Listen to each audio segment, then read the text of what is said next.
So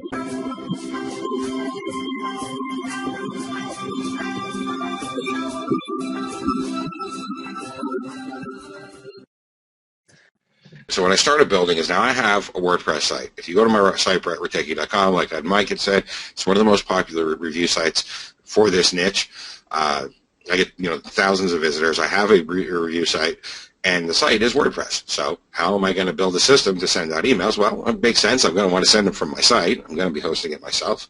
Why not build a WordPress plugin? That's what I thought to myself. So that's what I did. I started building a WordPress plugin to send out emails. So that way I can send my emails myself and not have to rely on somebody else. Now, I had a little bit of worry when I first got started.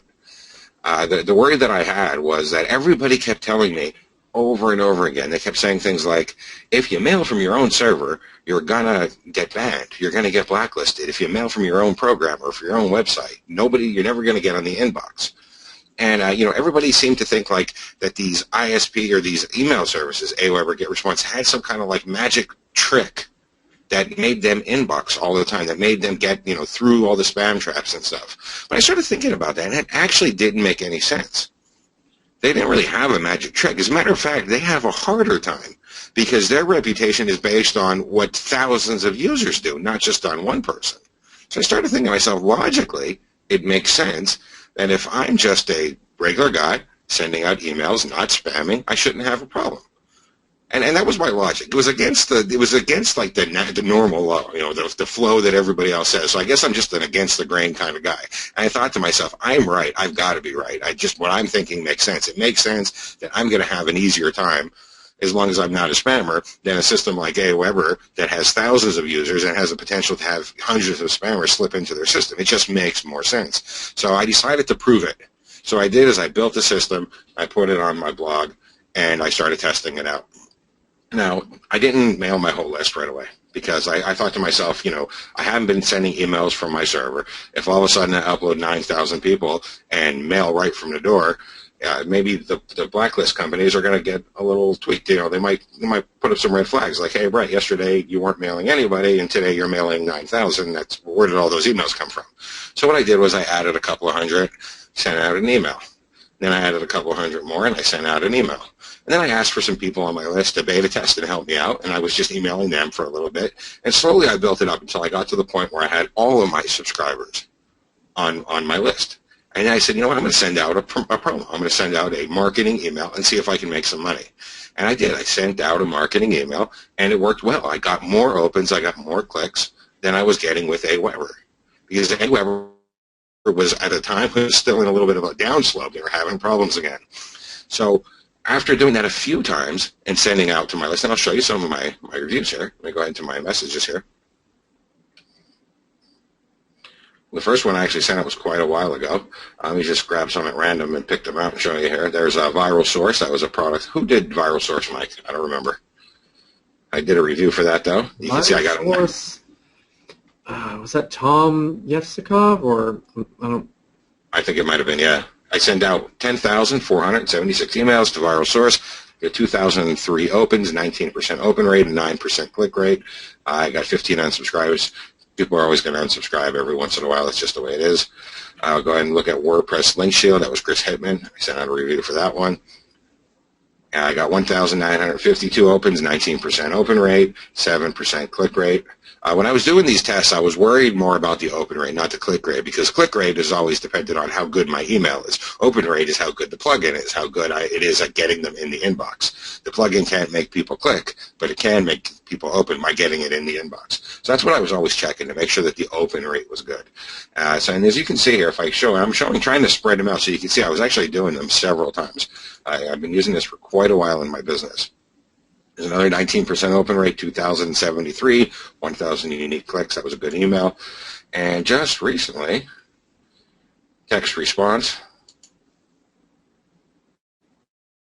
19% open rate, 2,038 clicks. You can see I'm actually consistently getting a 19. There's a few in here where they weren't reviews, where I was sending to my own list like a special, like, hey guys, I got something special for you, that I get a higher open rate. I get 22, 23% open rate on those. I've been trying to just show the review one so that way it's a fair assessment of what you'll get when you're doing a marketing email.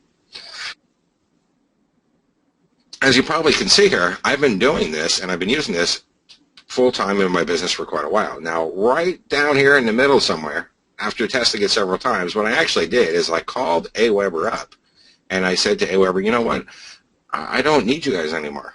Go ahead and remove me from, remove that list from my account. I didn't close my account. I was a little nervous to close my account. I'll be honest with you.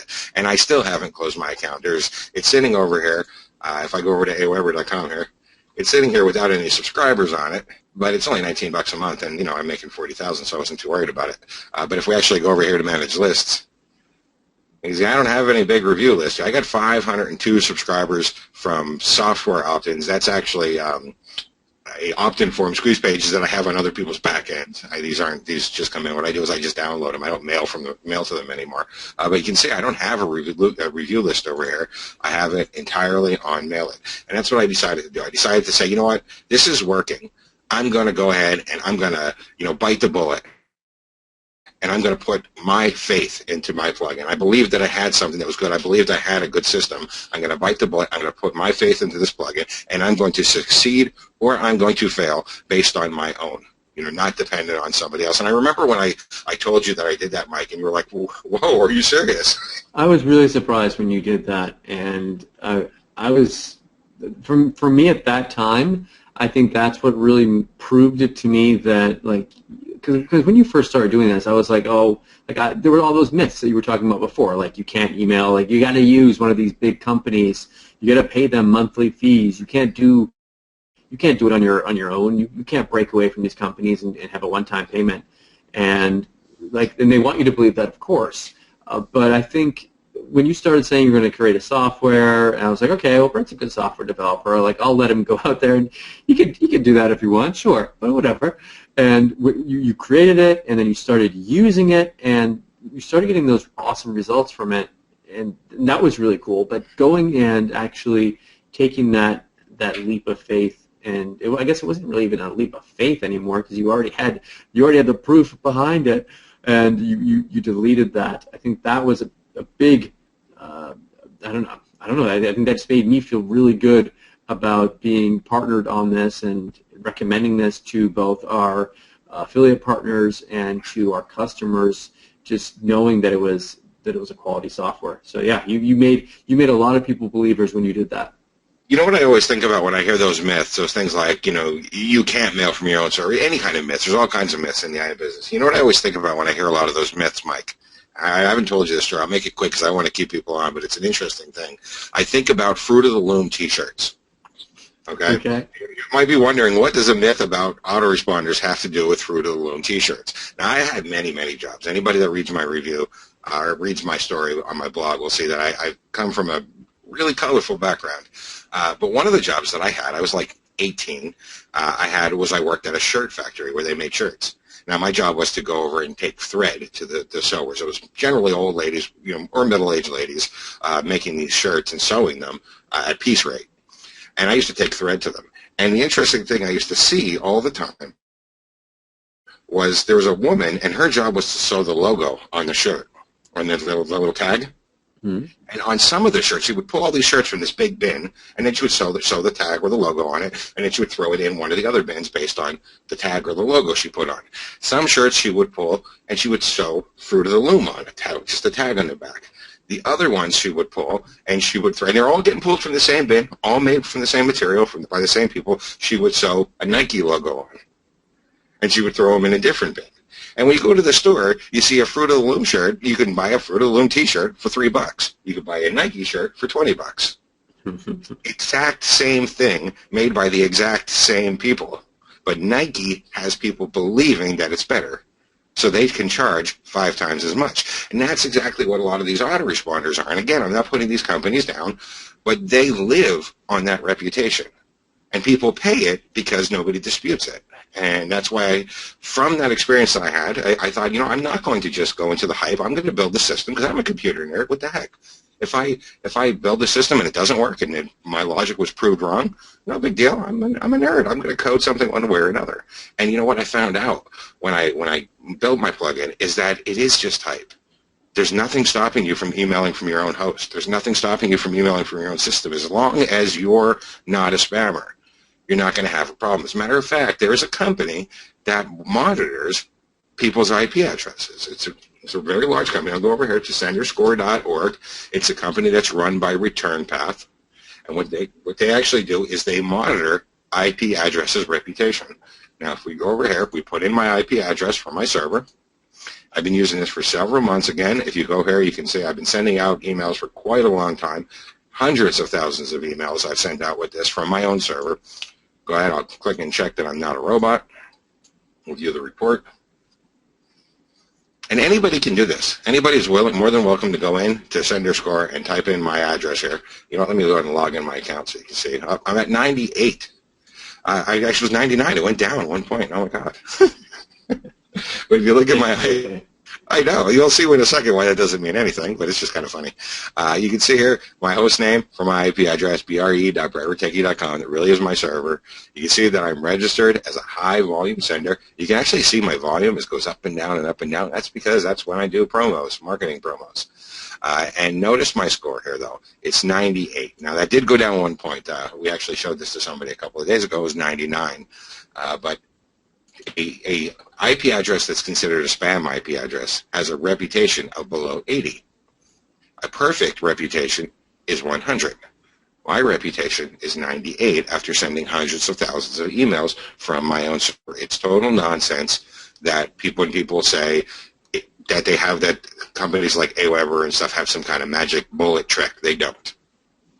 As long as you are a good, decent person sending good, decent emails, not spamming. If you're spamming, this ain't going to help you. Nothing's going to help you. You're pretty much lost. But as long as you're a good, decent person, you're going to get a good, decent reputation, and you're not going to have any problems inboxing.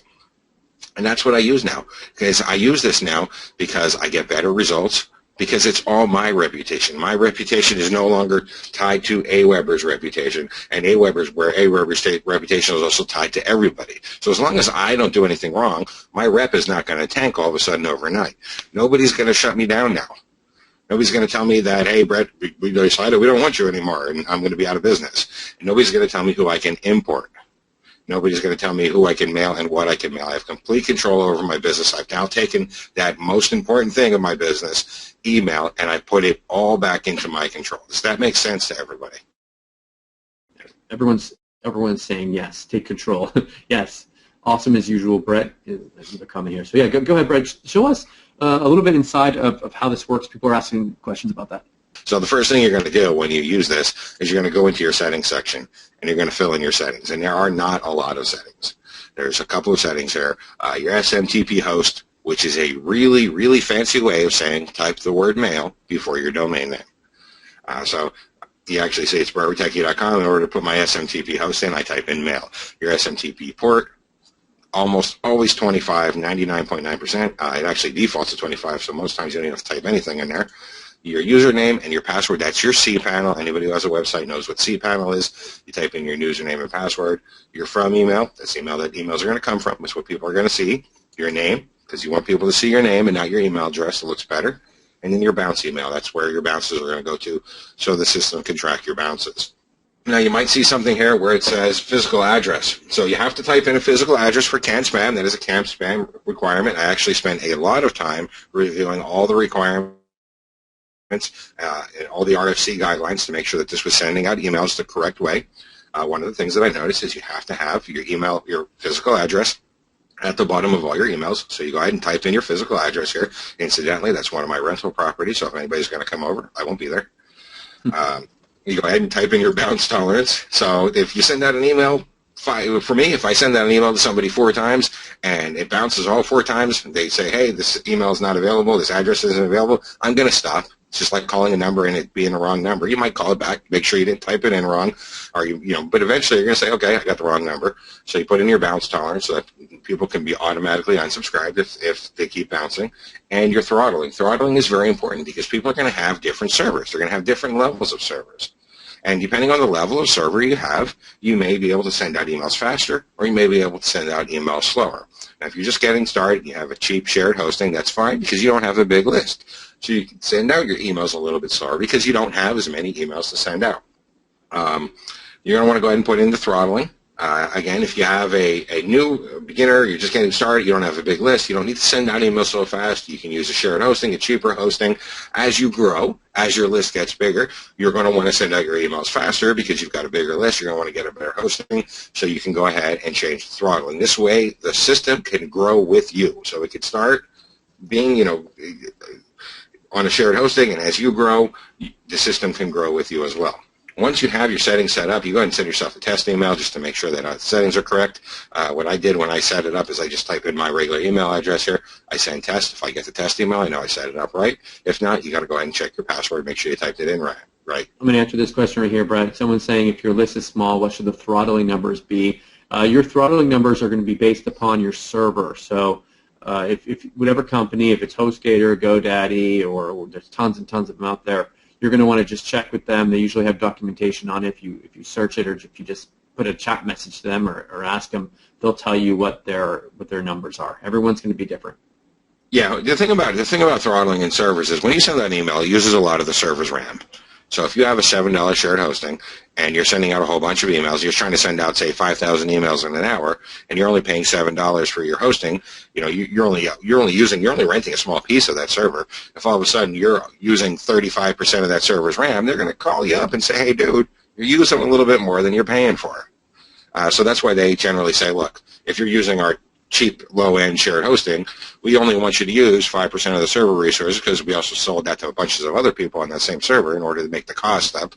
So they'll send you that. They'll give you the throttle. You can actually see here, it'll tell you how many you're sending out per hour too. So I'm sending out 18,000 per hour at my current setting. As you change it, it will tell you, so that way you can go ahead and set it to what your hosting company recommends for your plan level. Once you have your settings all set up here, you go ahead to lists, create your list. You can see I actually have a couple of lists. This is my main review list, 10,881. This is people who I send to my reviews to. Everybody that goes to my blog, and most of my affiliate marketing goes to my review list. My early bird, that was from my Facebook ads. You can see my beta tester list, 227. I actually had several hundred people test this with me because it's not good enough to test it on your own. You have to have independent people test it before you release it. I go ahead and click on that Create New button. And you can go ahead and create a list. Just enter a name for your list. Name it anything you want. It's only for you. You're the only one that's going to see it. And if this is important, though, you want to go ahead and enter in a subscriber message. You want to tell people how they got on your list. Because, when they go in and read your email, they might forget about you. They might forget that they opted in. So you go ahead and you put a little message and say, you're getting this email because blah, blah, blah. And I like to put in at the very end of this subscriber message, if you don't want to get future emails, please feel free to unsubscribe to be immediately removed. I always put something like that at the end of my lists because this automatically puts in an unsubscribe. So if you tell them that, hey, we will be immediately removed, they're very unlikely to click spam. They'll just go ahead and click that unsubscribe link. Once you have your list created, you go over to the subscriber section. You can go ahead and add new subscribers manually. You can upload subscribers in bulk. If you have subscribers, please don't scrape any emails and upload them in bulk. This is not a spamming tool. Only email people that you have the right to, but you can upload them in bulk. And, of course, if you go to the list, back to the list section here, you can go ahead and click on this icon, and you can create a sign-up form as well. You can create. I realized that when I first built this, I was just making my own sign-up forms by hand, but I realized that a lot of people probably don't have the ability to code sign-up forms. So you go ahead and just enter in your settings, your tags, change the aesthetics, colors, and shapes of the buttons and stuff. Enter in your redirect URL. When you're all done, you click on Generate Code, and now you have a sign-up form that you can put on your squeeze pages. You can put in any of those page builders that accepts form code as well, and you can go ahead and do that. As you start building up your subscribers, you'll want to start emailing them. You got some subscribers, you got a list, now you're going to want to start emailing people. Go ahead to the messages section. You can see all the messages that I've been sending out here for my reviews. Go ahead and click on New Message. Select the list that you want to send to. Type in the email subject. And then type in your email here. This is a WYSIWYG editor, so you can highlight it. You can send a test to yourself, because a lot of people like to do that. They'll send a test to themselves to make sure they don't have the spelling error, make sure their link works. When you're all done, you click on the Save Message. I'll actually set a message. Let me see. I got a Brett-only test list. I'll show you guys how to send. We'll just call this Brett's test. Am I on that list too? I don't know. We'll go ahead and send a test here, though. It says Brett-only, but I don't believe it. Say, hey, Brett. Hey, Brett. You're talking of. As always. All right, and that's kind of small text, so we'll go ahead and make it bigger. We'll just use the WYSIWYG editor to make it bigger. And it's going to enter in a link, too. We'll type in, click here. Let's make it go to my blog, because I don't know my blog address. I got to email it to myself.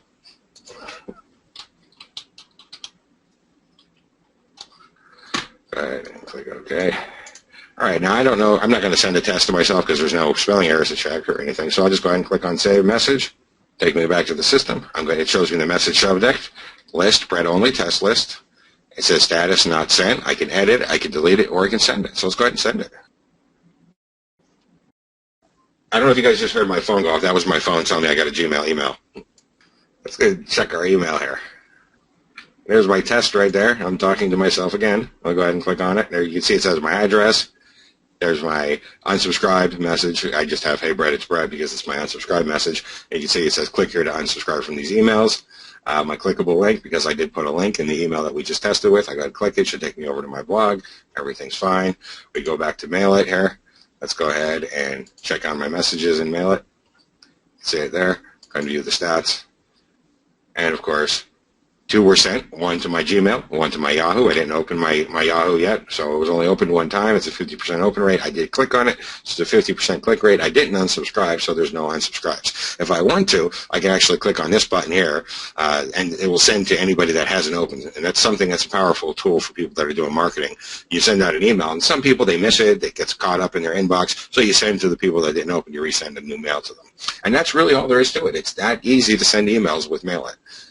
Me personally, the thing that I like most about it, like I said, though, is that it's in my hands now. I'm never going to get shut off. I'm never going to have that sinking feeling in my gut again.